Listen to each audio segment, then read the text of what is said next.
This is the story of Abram and Lot.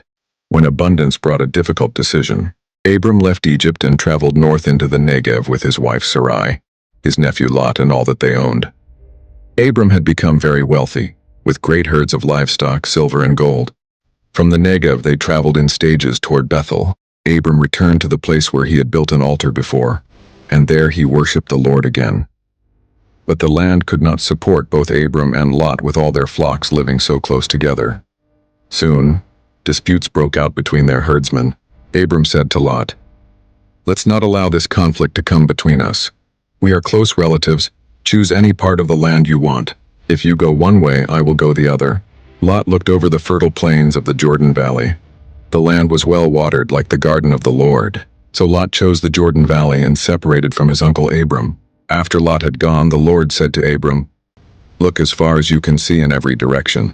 I am giving all this land to you and your descendants forever." So Abram moved his camp to Hebron, near the oak grove of Mamre. There he built another altar and worshipped the Lord. Around this time, war broke out in the region. 4 powerful kings joined forces and marched against 5 kings of the Jordan Valley. For 12 years these kings had been subject to King Chedorlaomer, but in the 13th year they rebelled against him. 1 year later, Chedorlaomer and his allies returned with force. They defeated nation after nation, sweeping through the land like a storm. The armies met in the valley of Sodom near the Dead Sea. The land was filled with tar pits, and as the kings of Sodom and Gomorrah fled, many fell into them. The invaders plundered Sodom and Gomorrah. They carried away the spoils of war, and they captured Lot, Abram's nephew. One man escaped and brought the news to Abram the Hebrew. He told him that Lot had been taken captive.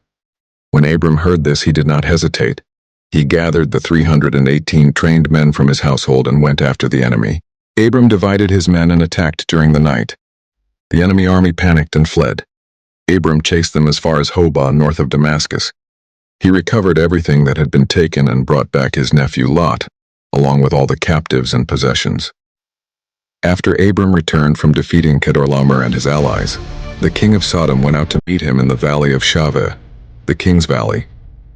Then Melchizedek, the king of Salem and priest of God Most High, brought Abram bread and wine. Melchizedek blessed Abram and said, "Blessed be Abram by God Most High, creator of heaven and earth, and blessed be God Most High, who has defeated your enemies for you." And Abram gave Melchizedek 1/10 of everything he had recovered.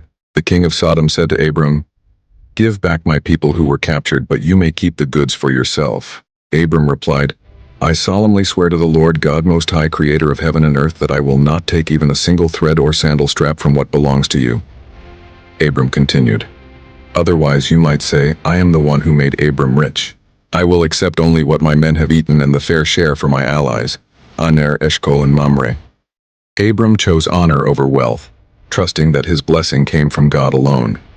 Thank you for watching. Please like, subscribe, and share. See you in the next Bible story. Stay blessed.